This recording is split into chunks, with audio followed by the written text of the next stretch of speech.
here was to go through Amazing Grace and to circle or box any chord or place where there was a note that wasn't in the key or part of the scale. We're in the key of F here. So like Amazing Grace. And so anything that's not an F, G, A, B flat, C, D, E, or F, we want to take note of. This is pre-work before we do analysis. Has several functions. One is that if we can eliminate these chords, then they don't confuse us when we try and look at chord analysis and look for structural things. And we can come back and look at them later. There's one right there, right? The other one is that we want to start to be able to distinguish between chords and non-chord tones. And yeah, and this is another way just to sort of get rid of information so we can look at things. In the end, we need to be able to, pen no working, blue pen maybe, pen started to work. We need to be able to recognize the chords and label them, otherwise we can't tell if a note belongs to the chord or not. So there's my first one right there. As I scan along, here's a B natural, that's not part of it. This part really shouldn't have taken you that long once you understand what we're doing. We're simply just filtering for notes that are not in the key. Now here is a trick, because it's got a B flat there and an E there, but those are actually parts of the key. It's just that we've had a B natural there, and we've had an E flat there. And so I think this thing right here, they put in like cautionary accidentals for us, but that's all part of the key. We're good. Okay, but here's another place right here where that's not any good. But this again is just canceling that out. So just because there's an accidental doesn't mean it's not part of the key. Okay, going over to the other page, just on the back here. And looks like they're just other verses, right? It's kind of the same deal. So there. This is that same thing as before. And then we have it again right here. What this means is that this particular arrangement of this piece of music is largely in the key of F. There's not too much going on that's outside of the key of F or chromatic chords to give us more flavor and emphasis. It's a lovely song. We all know it, or at least many of us know it. It seemed like you guys in class did. So what I want to take you through right now that we've done that, is just to look at analyzing the chords and seeing if we have any non-chord tones. Okay, so it goes, Amazing Grace, how sweet the sound. Feels like the end of the phrase, or at least a midway point. Visually, it works that way as well. I'm expecting that since I'm in the key of F, that I'm going to have lots of 1s and 5 chords at the beginnings and ends. This is a C and a C. Could be a 5 chord. We don't know. I'm just going to put 5 with a question mark because it's just unison. Okay. Pickup could be harmonized that way. Could just be left on the F chord the whole time. So it just depends. We don't know. Could be a 1 chord. Okay. But here's definitely a 1 chord right there, right? F, C, A, F. And here we get to the end right here. And there's an F, F, A, and a C, right? That saved a wretch like me. This is all the end here. And that's a 5 chord. C, C, E, and C, right? Okay. Now, there's some other notes in here that we get to deal with because of non-chord tones, but there's also a 5 chord. It's just we have moved this from C to E and E up to G, and so that makes a 5/6. All right. Cool. Let's go back now and check out. We could look at here as well. This looks like an F chord as well, right? And then this looks like not an F chord because there's a D. Looks like it's going to be like a 6 chord, but we'll get there in a minute, okay? With the 7th. So let's check for non-chord tones. F chord, F chord, F chord, right through. See the F chords? F, A, F, A. And as I scan through here, and this is why reading and spelling chords quickly just makes this easy and Makes it horrible if you struggle with this, but you can tell that there's nothing but F chord here. There are no non-chord tones, okay? Skip this chord, go to here, B flat, D, F, right? B flat, F, B flat, D, F, F. This all looks like my 4 chord right here, right? B flat. Notice that all that's happening here is move with soprano, right? This comes down, that comes down, right? No non-chord tones throughout the whole entire of the first line here. That's pretty interesting. It's non-chord tones add flavor and contour to the line, and dissonance, consonance, sort of tension release, but that doesn't happen here. Instead, we get something that's beautiful and stable. Let's take a moment and take a look at this chord. I'm going to explain this to you, and then you can just say, I get it, or you can say, I don't get it, and kind of forget about it. Let's just take a look and see what the chord is. I have an A, I have an E flat, I have a G right there, okay? What's missing is the C, but I have A and E flat and a G, and it's incomplete, but there's supposed to be a C in there. It's just the voicing dropped that note. This looks like an A half diminished chord, diminished triad, minor seventh. Okay. In brief, what's going on here is that we're pretending for a moment that we're in the key of B flat. I know it's a 4 chord, but just pretend it's 1 chord just for a minute, right? Key of B flat would have a B flat and an E flat in it. So that's what this is. And if this was my 1 chord, if it was, pretend, okay, then A would be my 7 half diminished 7 right there. Okay, so remember that 7 can substitute for 5. This is one of those instances where we said, oh, we're going to the 4 chord. Let's jazz up a chord before it to give it some push or emphasis here. This is a 2nd year thing called secondary dominance. This is acting as a dominant going to here for this key. So it's a special chord, okay? And, you know, no non-chord tones there. All right, let's take a look at this next line right here.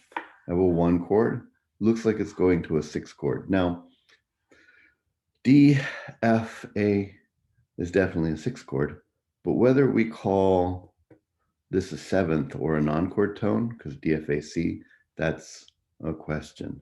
For us, we're going to call it a non-chord tone. Well, now we'll call it a 7th, I think.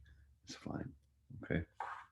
Because it occurs right here as well, right? D, D, A, F, C. So it's pretty constant the whole time. This is a 6th chord with a 7th on it, okay? This is a, well, we don't know what kind of chord that is, but it seems to be holding out for the whole of it. We'll come back to it in a minute. And then we have our 5 chord right here. Let's deal with our 1 chord, and then let's deal with our 5 chord, and then we'll deal with the stuff in the middle here, okay? So F, A, C, this is definitely not part of the chord. It's stepping down by step, and then steps again in the same direction. And if you go to your chart or your table, this is a passing tone. We have a bracket around it, and we can go PT for passing tone, right? Steps into it, steps out in the same direction. Connecting the gap between these notes and the bass line, making it smoother, easier to sing, gives us some interesting contour and movement, while the otherwise would be a static 1 quarter note pickup, okay? All right, let's take a look at our 6 chord right here. We'll just momentarily do this before we jump over. These are all notes of the chord right here, assuming the 7th is there. Same thing here. There's all notes of the chord, so there are no non-chord tones right here to deal with. Let's look over at our 5 chord, C, E, G, okay? C, C, C, E, there's my G eventually, right? This is not a chord tone. It steps up and then steps up again. So step into it, step in again, that's another passing tone, okay? C going up to the E, the D is a non-chord tone right here. And that's also step up, passing tone. So 2 parallel passing tones, they give this nice sound here, where you go like,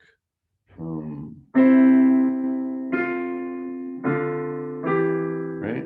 Notice that when we have more than one non-chord tone at a time, they usually harmonize with each other. D to F is a third, which is going to sound nice. You can technically write all your non-chord tones correctly and end up with a messy sound if they clash with each other. So there we go. Now, what should you do on your own? Well, what I'd like you to do is just the rest of this page. Do exactly what we did here. Analyze the chords, look and say, do I have any non-chord tones in here that don't belong in the chord? How did I get into it? How did I get out of it? And label and identify them. Let me just quickly tell you about this chromatic chord right here. And then this is kind of the same, right? This is, looks like a B, D, F, A, B, D, F, A, right? Does contract down to the G right there. So if you have one flat, B flat, then you're in the key of F. If you take that flat away, you're in the key of C. At least that's what our ears will perceive, right? This is a C chord coming up. So just like we lined up the 4 chord with its own kind of dominant or dominant substitute to push us into it, we're going to do the same thing here. Pretend for a moment that you're in the key of C. That makes this a 1 chord right there, right? All right, so then let's take a look at this chord here. B, D, F, A. That would be a B half diminished chord, right? And the 5th is in the bass. So this would be a 5, and then it would be a 4-3 half diminished, right? In the key of C. That's what that is, right? Now it contracts briefly down here to the G, which turns this into a, sorry, this is not a 5, my bad, 7. It's kind of messy right here. Let's put this down here. 7 half diminished, 4-3. If you contract the A down into this, it becomes a G chord, G, B, D, F, which is the 5, right? Okay, 4-3. Since this is not a 5, this is now a 6-5, 4-3, like that. Remember that 7 and 5 are substitutes for each other. They're both dominant. And so here at this point, it's a 7 chord, right? And then it becomes a 5 chord of C, right? So again, we have a chord that we're arriving on. Pretend that it's a 1 instead of what it is in the key. Give it its own dominant to push it there, right? If that's the case, then probably what happened is this is 7, this is 5, and this becomes a non-chord tone, right? Because we're hearing this as a G chord right now. So what steps in and skips out? Go check on your table. I think you're going to find that it's an escape tone, right? Step in, skip out. Okay. All right. This is one of those same things again. See, we're coming up to a, well, looks like a C chord, but there's my C chord. There's 1, 6, 4, 5, right? And this is my B half diminished 7 pushing me into the C, like that right there. But you can ignore that, right? Do this other half. We'll check it out on your Zoom class on Friday. Now, just because this was your other assignment, we'll just quickly do this as well. This would be a 6 and a 6 in first inversion. If I'm in the key of D flat, this might be kind of wrong. It's okay. Then we need to look at this right here. I've got a C, an E flat, a G, and a B flat, right? So this looks like a C minor 7 chord, right? Or no, sorry, that's a C half diminished 7 chord. I'm forgetting my G flat right there. Okay, because that's a flat right there, right? So that would be 7 in this key, wouldn't it? 7 half diminished 6-5, 7 half diminished 7, right? And then here we have an F, F, A flat. Well, it's enough to tell us probably that it's an F chord, right? That would be 3 in this key, right? And then here is a G, B flat, D flat, and that's going to be a 4 chord. All right. Now that we know these things, let's just take a look. So I'm going to put F minor right there, and this is G flat, major, right? So we have a non-chord tone here, which we recognize as step in, step out in the same direction. That's a passing tone. We have a non-chord tone where you get into it by the same note, not moving at all, and then step up. And that has a name for it. And if you check your book, that's called a retardation, R-E-T. Okay.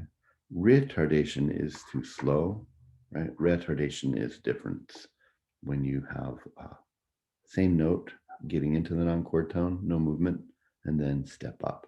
The other way stepping down is a suspension. All right, here we have non-chord tone where we leapt up into it and stepped out of it.